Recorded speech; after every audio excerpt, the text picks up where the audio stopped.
All right, on Wednesday, the American Lung Association and the San Joaquin Valley Air Pollution Control District released their annual reports for the year 2024, just showing how our air quality is doing. And on the surface, they're a bit contradicting, but then when you take a little bit of a deeper dive into the numbers, okay, they do start to make sense, and they do offer some hope for the future for us. First off, the good news, and that's the numbers here from the San Joaquin Valley Air Pollution Control District. Looking here in this graph at fine particulate matter below 2.5 microns in diameter, the really fine stuff here. And comparing it back to 2002 to what we did last year, a big improvement in the number of days it exceeded maximum guidance or maximum restriction, or maximum tolerable amounts as far as the fine particulate matter in the air here.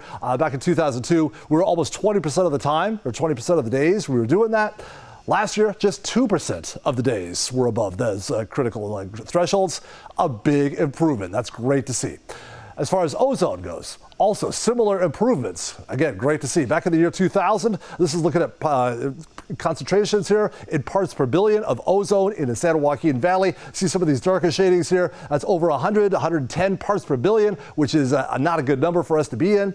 And then you get down here towards last year, much less in the way of ozone in the air. Many areas there at below 80 or even 70 parts per billion in the atmosphere over the course of a year. That's a big improvement, and that's great to see.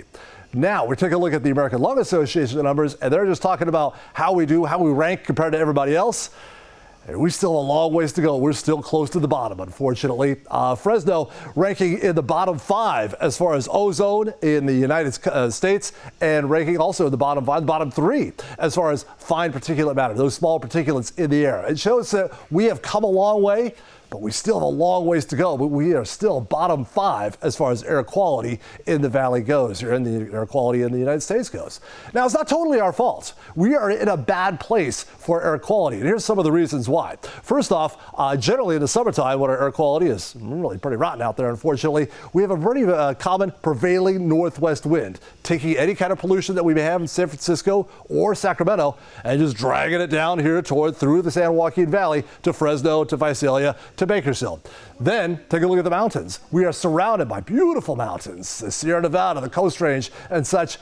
As beautiful as they are, unfortunately, they also act like a very effective trap to all this pollution that we have in here. So getting it up and over the mountains, that takes a little bit of doing. Otherwise, it's just like a big crock pot, and it just sits and festers in the valley, unfortunately. And the only way to get out, basically, is to go up and over the mountains. Okay, it may not be a problem, but in the summertime, we have high pressure. And boy, we have dominant and persistent high pressure. Each and every day, it's dominated by high pressure, which is sinking air. And that's the lid on this crock pot, which just keeps all these pollutants hammered down to the surface. And we keep breathing that bad stuff, unfortunately. So it'd be good to see some improvement. We've seen some improvement. We still have a ways to go. So fingers crossed we can keep a trend going in the future and keep improving our air quality for us in the San Joaquin Valley.